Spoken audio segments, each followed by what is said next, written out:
simplicity of the gospel confounds the wise. Yes. Sometimes people are looking for deep answers. Right. Where's the chalice? Right. What's Ezekiel 35:12 mean? How about Revelation chapter 13? Who's the beast? Some of these things God will give you answers to. But first, we need to deal with foundational stuff. And we're trying to understand something way up here. And we need to get down to where we live. In Romans chapter 12, verse 2, it says, be not conformed to this world. Yes. One of the biggest challenges of our Christian life is learning not to conform. Amen, amen. We are constantly trying to be a part of a group, a part of a crowd. God says, listen, I don't need you a part of a crowd. I need you to come aside and let us sit down and reason together. Amen. Come on. I need you to, turn that off and come over here and talk to me for a while. Amen. I need you to tell them, look, I ain't coming tonight. I know we go every Friday and every Saturday, but this Friday I want to spend some time with Jesus. Come on, Yeah. preacher. Amen. Be not conformed to the world and the way we look, the way we dress, the way we act, the way we talk. That's a challenge. Because we always want to fit in. And I'm talking about myself. Anytime you spend $100 on new Nikes, that's because you're trying to fit in. No, I don't want old Nikes. That's what I used to say. Those are last year's model. This is the new Jordans. Listen, I'm real. I'm telling you the truth. That's right. Yes. God has to work on me. And He is working on me. And He has worked on me. I was telling the other day, man, I brought tennis shoes for 2 years. That's because God has dealt with me in that area. Having the newest, latest. I'm not saying you don't need to have the newest now. I'm trying to make a point. That in all areas of our life, if you really examine yourself, you'll find that we are constantly trying to conform to the world. Amen. What made the Christians in the early church radicals? It wasn't because they were running around doing crazy stuff. In our minds, that's what we think. Oh, he's radical. That's because he jump up and down or climb up on a tree and have a big old sign and jump off a building or something. No. What made them radical was they weren't willing to conform. That's right. You're not hearing me. My. Look at this. We're going to come back to this text. Go to Peter chapter 4. 1 Peter chapter 4. I'm going to show you. This is what will make people mad at you. Your own family will get mad at you. 1 Peter is after James. 1 Peter chapter 4, verse 1. What makes us radicals is we ascribe to a completely different kind of behavior. And it doesn't mean jumping and running, acting crazy. That's right. That's right. It just means that we're not going to run to the same level of riotousness as you do. Right. Even when I wasn't saved, I was different. I did some things the same that everybody did, but there were some other things I just said, I ain't going to do that. Right. It's like, come on, Hudson, we're going to have a riot. Y'all going over there, I'll be right here gambling, making this money. No, gambling wasn't right. But I needed lunch money. But I would not allow people to pull me into what they were doing. I had my own behavior. Right. No, I wasn't going to have a raggedy car. On Saturday mornings, I got up and washed my car. And back then, we had a lot of chrome on our cars. The big old steel cars. Right. You put chrome polish on there, chrome polish on your rims, and that was my behavior. No, it ain't going to be dusty riding around with a dusty car.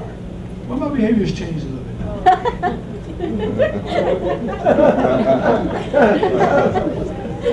Can't be dirty for weeks. The old days. Peter chapter 4, verse 1. For as much then as Christ has suffered for us in the flesh, arm yourselves likewise with the same mind. Yeah. For he that has suffered in the flesh has ceased from sin. Listen, you know what that means to suffer in your flesh? That means to tell yourself no. Come on, no. You know you did whatever you was big enough to do. And got as much trouble as you could probably get in without getting killed. Amen. Some of us is right on the edge of dying. Amen.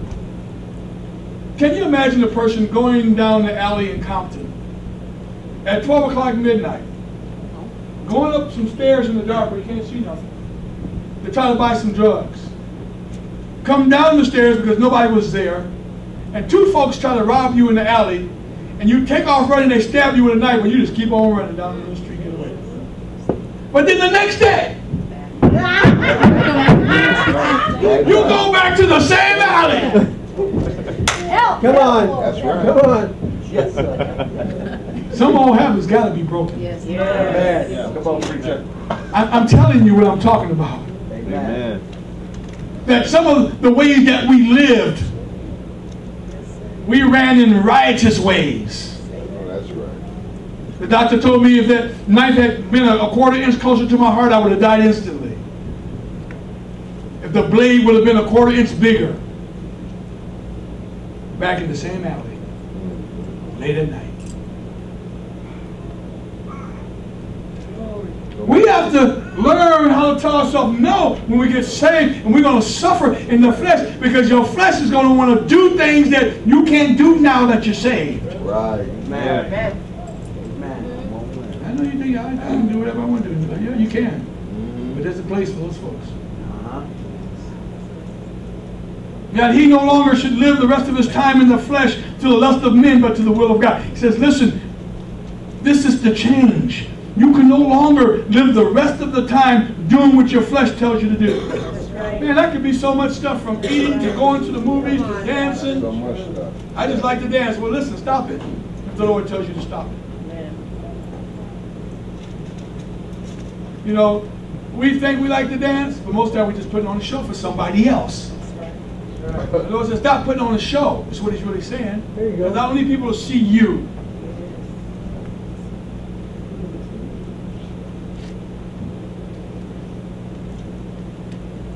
We can no longer live the rest of this time in our life trying to please people through the lust of our flesh. Amen. Everyone has to do this. Every 4th of July, every Labor Day, every Thanksgiving, I spent with my family and my cousins, barbecues and swimming for 30 years. Every day, every holiday. You too. Every Christmas, she cooked Christmas breakfast for her family. Every Christmas. But sometimes God takes you to a place where you no longer. Hold on, someone said no longer. No longer. We having the barbecue, I'm not coming. What you mean you're not coming? It's Sunday and I have to preach. We having the barbecue. No, I'm not doing it. Church is having a church picnic. Why are you having a church picnic? Is there something wrong with me having a church picnic? See, because when I come there, y'all gonna be cursing and smoking and drinking, doing drugs. And I already went there twice. I just can't. I ain't feeling it anymore. There you go. Come on. I'm talking about family. That's right. Yes. Come on. That's right, Pastor. Yes, sir. I mean, I got away from the drugs. I don't go down those alleys anymore. Amen. But then there's some other areas. Uh-huh. In verse 3, for the time past of our life may suffice us to have wrought the will of the Gentiles. Let me put that in English. In the time before we got saved, we used to do what the Gentiles did. When we walked in lasciviousness and lust, excess of wine, revelings, banqueting, and abominable idolatry. That means you did all kind of stuff. I can't even list all the stuff we did that fits in that verse. Come on now. Come on. Banquetings is not really just talking about going to a banquet. That's right. What did they used to call those things back in the day?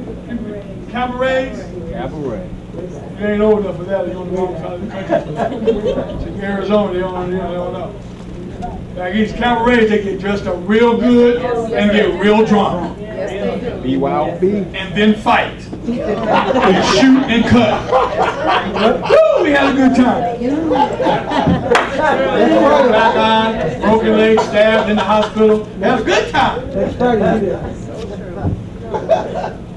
That's in there. Hello. Amen. Amen. Jesus. Some of these young folks look at me thinking, what kind of life did you live? I don't feel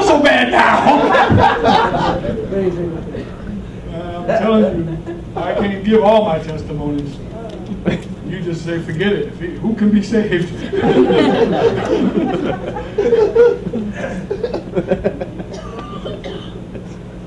at verse 4.